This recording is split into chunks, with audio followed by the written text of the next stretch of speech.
नमस्कार, मैं कौशलेंद्र प्रियदर्शी। आप देख रहे हैं इंडिया बोले का खास एपिसोड पॉलिटिकल कथा। नेपोलियन बोनापार्ट ने कहा था कि 1000 चाकू के बार से भी अधिक खतरनाक होता है एक अखबार का विरोध, और ये कई दफा देखा गया है। हम जिसे लोकतंत्र कहते हैं, आज़ादी के बाद भी सत्ता के शीर्ष पर बैठे निरंकुश नेताओं को अखबार का विरोध कभी नहीं भाता है। हालांकि सत्ता के शीर्ष पर बैठे लोग अखबार के विरोध के चलते सत्ता से बाहर भी हुए हैं।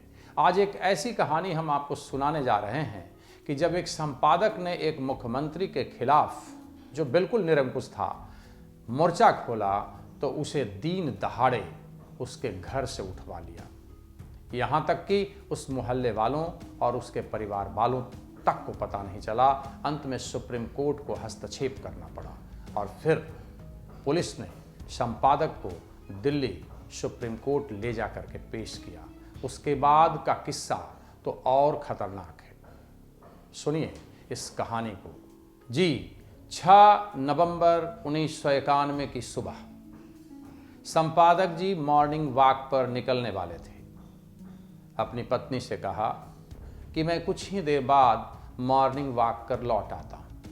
यह कोई कहानी नहीं बल्कि असलियत है। आप जानेंगे तो लगेगा कि लोकतंत्र में क्या कोई ऐसा कर सकता है। जी हां, बिल्कुल कर सकता है। सत्ता के शीर्ष पर बैठे व्यक्ति का अहंकार जब सर चढ़कर बोलता है, लालच जब सर चढ़कर बोलता है, तो वो अपने सामने किसी को नहीं पूछता। और यही हुआ संपादक महोदय के साथ। मॉर्निंग वॉक पर जैसे ही संपादक महोदय निकले तो अपनी मारुति कार से, चूंकि उस समय मारुति कार आम जनों के लिए हुआ करता था, तो अपने मारुति कार से कुछ ही दूर निकले थे और उन्होंने पैदल टहलना शुरू किया। पैदल टहलने के बाद संपादक महोदय अपनी कार में बैठ करके एक श्रीलाल मार्केट है, वहाँ पे रुकते हैं कुछ सामान खरीदने के लिए।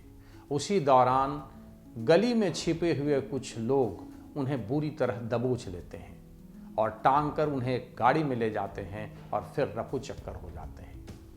मोहल्ले के लोग भी सिर्फ देखते रह जाते हैं। संपादक महोदय भी सोचते हैं कि आखिर यह हुआ क्या।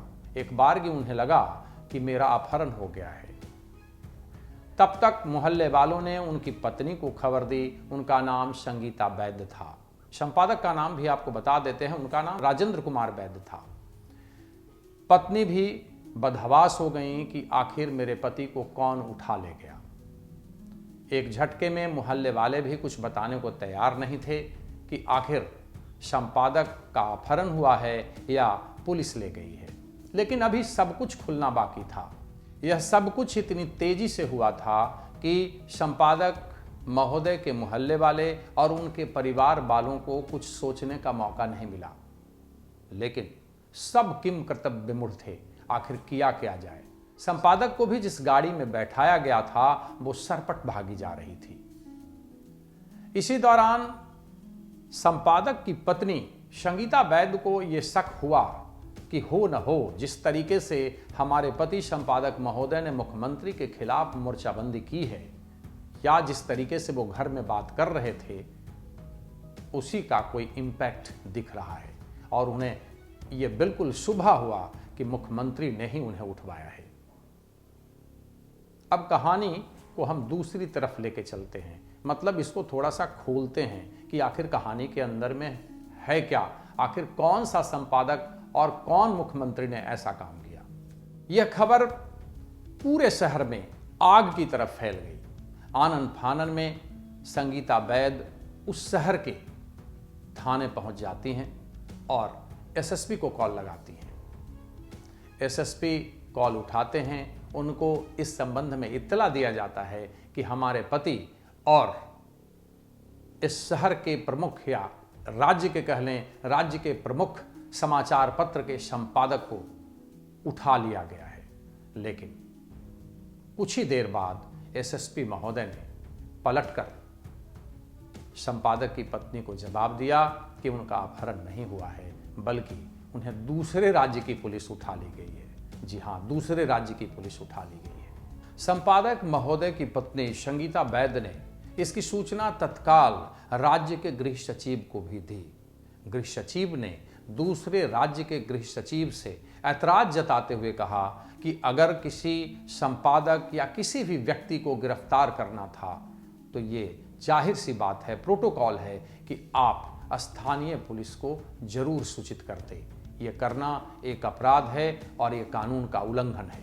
गृह सचिव ने एक पत्र लिखकर दूसरे राज्य की पुलिस को कहा कि भाई, आपने जो गिरफ्तार किया है ये बिल्कुल गलत है, लेकिन उधर से पुलिस का जो जवाब आया वह यह था कि कई मामलों में हमारे यहाँ संपादक महोदय वांछित थे, इसी के तहत उन्हें गिरफ्तार कर यहाँ लाया गया है। गृह सचिव ने हालांकि पत्र लिखकर विरोध जताया कि ऐसा नहीं करना चाहिए।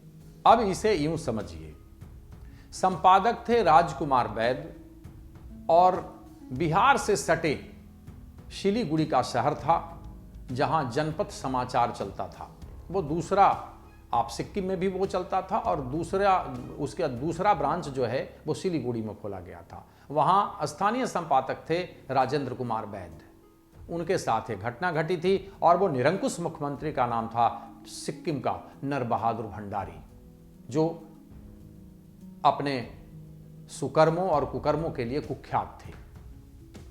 हालांकि इस पर दार्जिलिंग के सांसद ने, जिनका नाम आनंद पाठक था, उन्होंने टिप्पणी करते हुए इस दौरान कहा था कि अब तो भंडारी के निरंकुशता की सीमाएं राज्य को भी पार करने लगी है। आखिरकार काफी बावेला मचने के बाद 16 नवंबर 1991 को उच्चतम न्यायालय के आदेश पर सिक्किम पुलिस ने संपादक महोदय को उच्चतम न्यायालय में पेश किया गया और वहां 3 जजों के बेंच ने इस पर सुनवाई की। वो जज थे JS वर्मा, एलन शर्मा और RC अग्रवाल। इन तीनों ने वैद्य से कहा कि आखिर क्या हुआ, आप अपनी बात भी बताएं।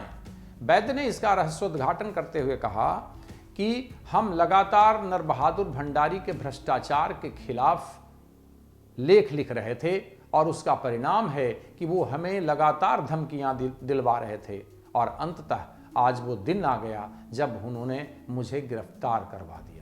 संपादक महोदय ने सुप्रीम कोर्ट के सामने गुहार लगाते हुए कहा कि गिरफ्तारी के दौरान सिक्किम पुलिस ने न तो हमें परिवार से मिलने की अनुमति दी, साथ ही वो लाख गिड़गिड़ाते रहे कि उन्हें उच्च रक्तचाप एवं कई तरह की बीमारियां हैं, उन्हें समय पर दवा उपलब्ध कराया जाए, उन्हें समय पर दवा खाना पड़ता है। उसके बावजूद भी सिक्किम पुलिस ने उनकी कुछ नहीं सुनी। इतना सुनने के बाद उच्चतम न्यायालय ने दिल्ली के तत्कालीन पुलिस आयुक्त अरुण भगत को बुलाया और उन्हें निर्देश दिया कि वैद्य को सिक्किम पुलिस से अपने जिम्मे ले ले और सिक्किम सरकार के खर्चे से उनकी चिकित्सा दिल्ली में आयुर्विज्ञान संस्थान में करवाएं। इतना ही नहीं, एम्स के निदेशक को यह भी आदेश दिया कि पहले ये जांच करें कि क्या राजेंद्र कुमार वैद्य के शरीर पर कोई चोट भी है और इसकी सूचना सुप्रीम कोर्ट को उपलब्ध कराएं। वहीं दूसरी तरफ सिक्किम पुलिस संपादक वैद्य के आरोपों को लगातार नकारते रही। सिक्किम पुलिस ने कहा कि हमने अपने जब से हिरासत में लिया है राजकुमार वैद्य को, तो उन्हें तमाम तरह की सुविधाएं हमने उपलब्ध करवाई और उनके शरीर पर किसी तरह का हमने कोई चोट नहीं दिया है। साथ ही सुप्रीम कोर्ट ने, सिक्किम पुलिस ने यह भी कहा कि जब हम इन्हें हिरासत में लेने गए थे उस दौरान भी हमने स्थानीय SSP को सूचित किया था। हालांकि इस संबंध में पश्चिम बंगाल की पुलिस और स्थानीय SSP ने कहा था कि लगातार सिक्किम पुलिस झूठ बोलने पर उतारू है। बहरहाल यह सही था कि पिछले कुछ दिनों में राजेंद्र कुमार वैद्य, यानी जो जनपद समाचार के स्थानीय संपादक थे, वो नरबहादुर भंडारी के भ्रष्टाचार के खिलाफ मोर्चा खोल रखा था। वे लगातार भंडारी के आलोचना में लेख पर लेख लिखे जा रहे थे। हालांकि लोगों का यह उस समय मानना था कि एक जमाने में नरबहादुर भंडारी से राजेंद्र कुमार वैद्य के रिश्ते काफी अच्छे थे। जनपद समाचार का जैसे ही दूसरा ब्रांच सिलीगुड़ी में खुला, उसके बाद जो विज्ञापन का कोटा होता है वह दोनों अखबारों के बीच बंट गया था। बस यहीं से राजकुमार वैद्य ने नरबहादुर भंडारी के खिलाफ मोर्चा थाम लिया था।